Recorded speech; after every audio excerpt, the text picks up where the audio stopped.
LG엔솔루션의 영향은 포드와의 계약 취소, 규모 큰 건이 해지가 되다 보니까 약간 깨진 거죠. 약간 컨센서스가. 10조 수준의 수주가 소멸했다는 것들, 그러면서 이제 폴란드 공장 가동 계획도 좀 수정을 해야 되는 것들이 있는데, 긍정적으로는 일단 단기적으로 현금 들어오는 거죠. 그 엔솔 배터리 들어갑니다. 전기차 쪽도 돌파구가 마련되지 않을까. 소재 쪽에서는 최근 악재는 이제 LF 테슬라 계약이 거의 그렇죠. 예. 계약 취소 수준으로 금액이 삭감된 것들, 포스코 PCM도 GM과의 계약이 80% 축소된 거, 터널의 가장 어두운 지점이다 이렇게 좀 표현하고 있더라고요. 예민수의 경제토크 IM증권 서울금융센터 이창환 영업이사님과 2차전지 이야기하겠습니다. 사실은 뭐 눌려 있었던 자동차도 이제는 이제 발동을 걸기 시작했고, 그죠? 네. 바이오는 뭐 생각만큼 강하지 않지만 여전히 기대감이 있고 종목들로 오르고, 2차 전지가 될 듯 말 듯 되려면 악재를 맞고, 최근에는 지난 연말에는 이어서 계약 해지건이 나오면서 심리가 좀 위축됐잖아요. 근데 네. 이 부분을 이제 어떻게 해석을 해야 될지 좀 알려주세요. 네. 뭐 LG엔솔루션 주가가 이제 바닥치고 올라가야 전체 네. 이제 시장을 이끌지 않을까 싶고요. LG엔솔루션이 최근에 이슈들을 보면은 일단 혼다와의 조인트 벤처 그 공장을 매각을 했죠. 네. 그러면서 이제 한 4조 정도, 4조 2천억 정도 현금을 좀 확보를 했고, 올해 상반기에 대금 수취 예정이고, 이게 이제 그 뭐 조인트 벤처를 해체하는 게 아니라 건물만 매각하고 그냥 공장 가동 거기서 그대로 하는 겁니다. 그러니까 현금만 확보를 하는 거고요. 건물 매각 후에 리스 방식으로 해서 운영을 하고, 이렇게 되면 이제 그러니까 토지랑 장비는 제외하고 건물만 매각을 한 겁니다.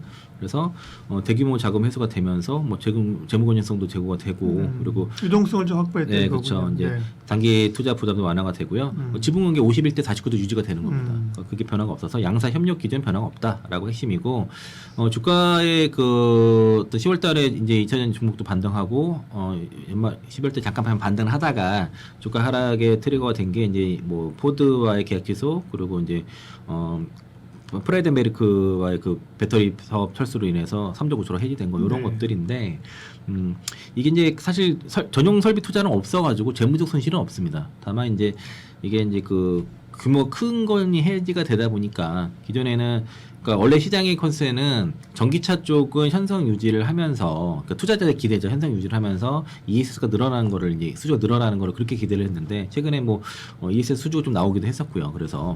그런데 이제 그게 이제 약간 깨진 거죠. 약간 컨센서스가. 그러다 보니까 약간 투매성 하락이 나왔던 것이고, 그리고 엔솔 같은 경우에는 현재 LFP 각형 배터리 투자 좀 늘리고 있어서 미시간주 렌싱 공장에서 이제 그 ESS형 각형 LFP 라인으로 전환을 추진 중이고, 그리고 그 공정 효율화라 비용에서도 특히 이제 그 LG전자 생산 기술 주도로 장비 발주해가지고 좀 단가 인하도 좀 추진하고 있습니다. 그리고 이게 그러다 보니까 중국 장비 업체들이 좀 많이 들어가는 것 같아요. 그래서 중국 그 장비사들이, 국내 장비사들이 엔솔 쪽에 수주가 좀 줄어드는 건데, 다행히 이제 최근에 이제 인도에서 그 인도발 수주가 나오고 있죠. 전에 한번 말씀드렸었는데요. 이거 인도 타타그룹 아그라티스로 수정되는 수주가 최근에 윤성 FNC랑 하나기술, 윤성 FNC가 452억, 그리고 하나기술이 1,572억짜리가 수주가 나왔어요. 그래도 이게 뭐 주가 영향을 전혀 주지 못하고 있습니다. 그러니까 인도랑 중국 간의 분쟁이 있다 보니까 중국 정부에서 원래 중국 걸 쓰려고 했는데, 인도향으로 수출 제한해 오려고 그랬어요. 그래서 이제 국내 거, 한국 거밖에 쓸 수 있는 상황이 없다 보니까, 그래서 이제 이게 향후에 이제 이렇게 되면 인도 걸 수주를 해가지고, 아그라테스가 영국 공장도 있거든요. 거기도 좀 수주될 가능성이 있다라고 볼 수 있겠고, 소재 쪽에서는 최근 악재는 이제 그 LF 테슬라 계약이 그렇죠. 거의 뭐 예. 그 계약 취소 수준으로 금액이 삭감된 것들, 포스코 PCM도 GM과의 계약이 80% 축소된 거, 그리고 SK온의 그 현대차 합작 그 서산 공장 같은 것도 공장이 좀 지연되는 것들, 이런 것들이 좀 악재가 있었는데, 일단 포드 거는 좀 설명을 해드려야 될 것 같아요. 이게 포드와 엔솔 간의 그 계약 해지 금액이 9조 6천억이거든요. 네. 이게 이제 두 건이었어요.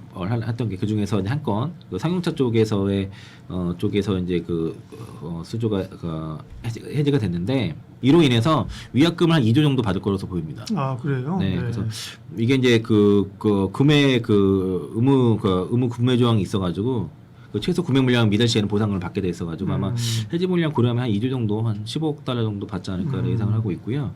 그래서 이제 포드가 처리 비용으로 보면은 전기차 사업 구조조정 해지 비용으로 50억 달러, 7조 원 지출 예정이거든요. 이게 거의 다 위약금입니다. 그래서 요건에 대해서 한 2조 정도 받을 것으로 추산하고 있습니다. 요건 잘 얘기를 안 하시는 것 같아서. 그러니까 그게 말씀드리고요. 저도 잘 못 들었어요. 네, 요걸 받게 되면 일부 좀 뭐 그 비용 부분에서 완화가 될 것 같고 포드는 결과적으로 원래 정차를 잘 못해요. 플랫폼도 좀 늦고 그래서 이런 전기차 특히 다 미국발 이슈잖아요. 그 전기차 전략의 수정에 의한 것이고 하이브리드랑 내연기관차 진출을 하겠다. 지금 팔면 팔수록 적자가 손해나고 판 F150 라이팅도 그래서 생산 중단한 겁니다. 이익이 나면서 판 게 아니었어요. 그럼 보조금도 안 주다 보니까 이거 팔면 팔수록 더 손실이 커져 버리니까 못 견디는 거죠. 그래서 이제 뭐 LG엔솔루션의 영향은 일단 10조 원 수준의 수주가 소멸했다는 것들, 그러면서 이제 폴란드 공장 가동 계획도 좀 수정을 해야 되는 것들이 있는데 긍정적으로는 일단 단기적으로 현금 들어오는 거죠. 그리고 시설 투자 자체에서는 왜냐면은 그 전기차 라인은 ESS 바꾸면 되기 때문에 투자 자체에 대한 뭐 어떤 손실은 크게 크지 않다는 거죠. 이게 이제 27년부터 공급이 예정됐으니까 27년도에 실적 컨센서스가 하향 대종되다 보니 목표가가 하향 대종됐다라고 볼 수 있겠고, 그래서 LG 에너솔루션의 현재와 전략을 보면은 어떤 전략적 리밸런싱을 지금 업체를 하고 있습니다. 이게 이제 완성차 기업들의 계약 해지가 나타나다 보니까 그래서 전기차 중심의 수주 구조를 ESS랑 뭐 로봇 우주 이런 쪽으로 다변화하는 거죠. 사실 하고 있었죠, 그죠? 네, 그쵸. 이것 때문에 한 게 아니라 하고 있었는데 이제 네. 그 과정에 이제 수주 취소가 나오니까 다들 화들짝 놀란 거죠. 네, 그러면서 LMR이라든가 전고체 배터리 예. 등의 그 차세대 기술 개발도 계속 이제 확보하고 있었던 것이고요. 그래서 이제 어떤 불확실한 고객사들 정리해버리고 이런 거 기회로 삼아가지고 수주 구조 개편하는 거죠. 그러니까 전기차 중심에서 이제 뭐 지금 아까 말씀드린 ESS, 뭐 로봇, 우주, 항공주로 이런 쪽으로 가는 거고요. 해지된 계약 같은 경우에는 그 R&D라 설비 투자가 불필요한 그 표준 모델 계약이라서 실질적인 타격 크지 않습니다. 그리고 확보된 생산 능력도 이제 신규 국세와 발굴로 가면 되니까 당장은 이제 실제 타격 없지만 어쨌든 간에 수주가 줄어드는 그렇죠. 상황이니까 심리적으로 이제. 심리적으로 안 좋은 거고, 그리고 지금 특허라든가 등록 수라든가 출원 건수로 보면 특허 등록건이 4만 건에 출원이 7만 2천 건이거든요. 전 세계 최고 최다 특허 보유라서 기술력은 뭐 최고고, 그리고 BMS라든가 어떤 그 배터리 이런 그 뭐 수명 향상 기술로도 이번에 수상 받았어. CES 2026에서 혁신상 수상을 한 것 정도로 기술력은 뭐 탁월하다 볼 수 있겠고, 이게 이제 결과적으로는 뭐 스페이스 X 우주선에도 엔솔고 들어가거든요. 그리고 이제 로봇계라든가 보스턴 다이내믹스의 그 로봇계에 그 엔솔 배터리 들어갑니다.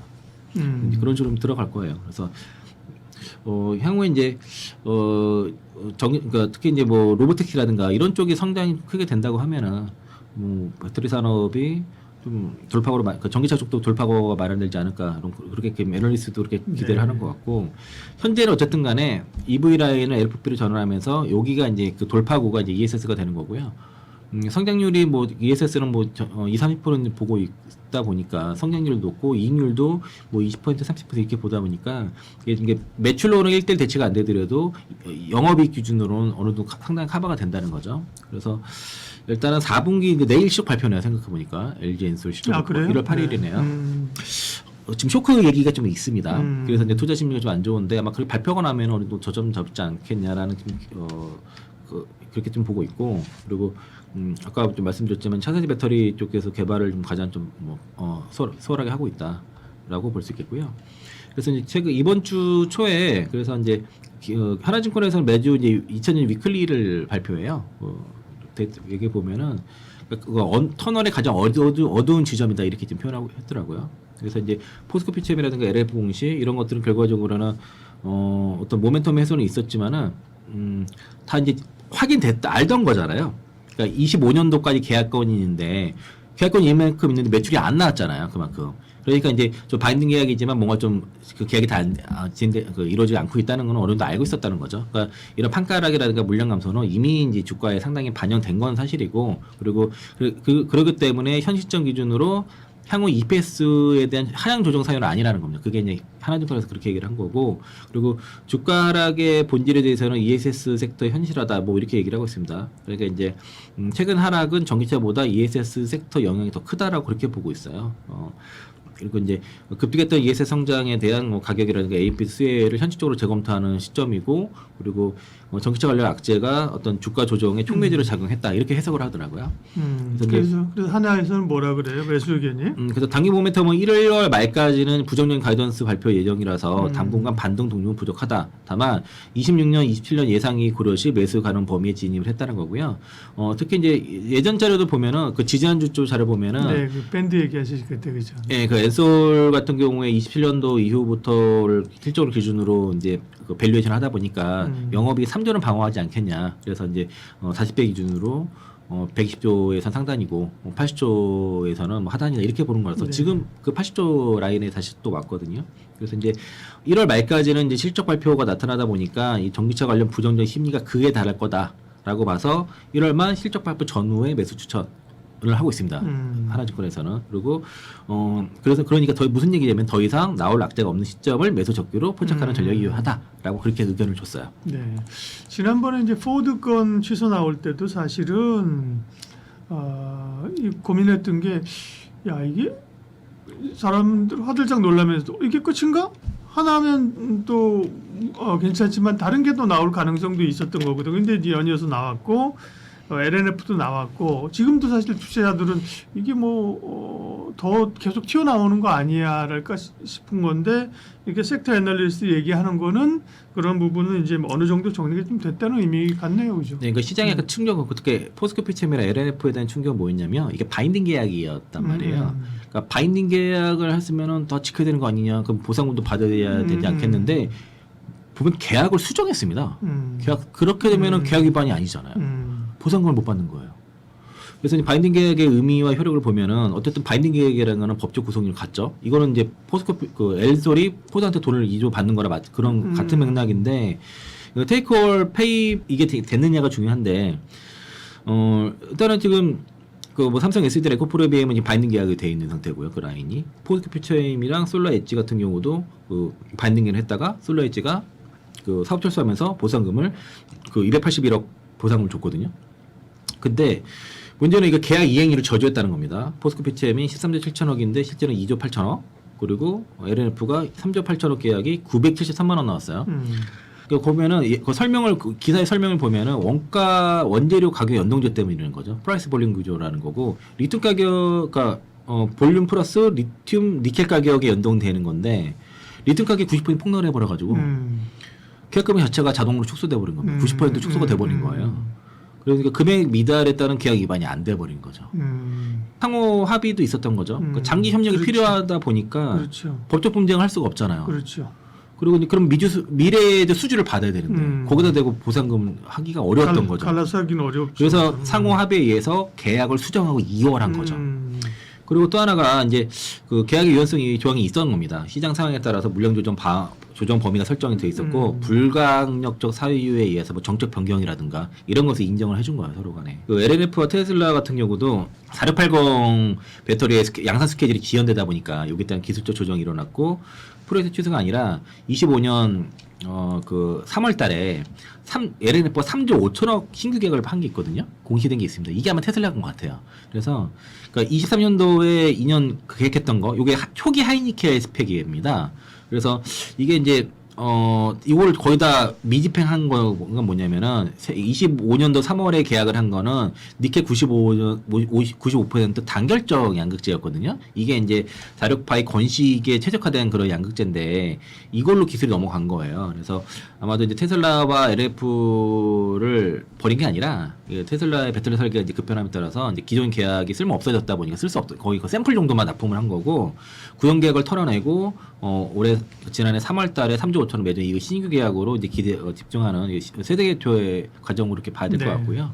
뭐 LNF 입장 안타깝지만은 이게 이제 없어진 건 아니다. 세대 교체 된다. 이렇게 좀 보시는 게 타당할 것 같습니다. 네, 2차전지 업체들 LG엔솔, LNF의 최근에 계약 해지 정정 관련된 내용의 의미들을 깊게 좀 분석을 해봤습니다.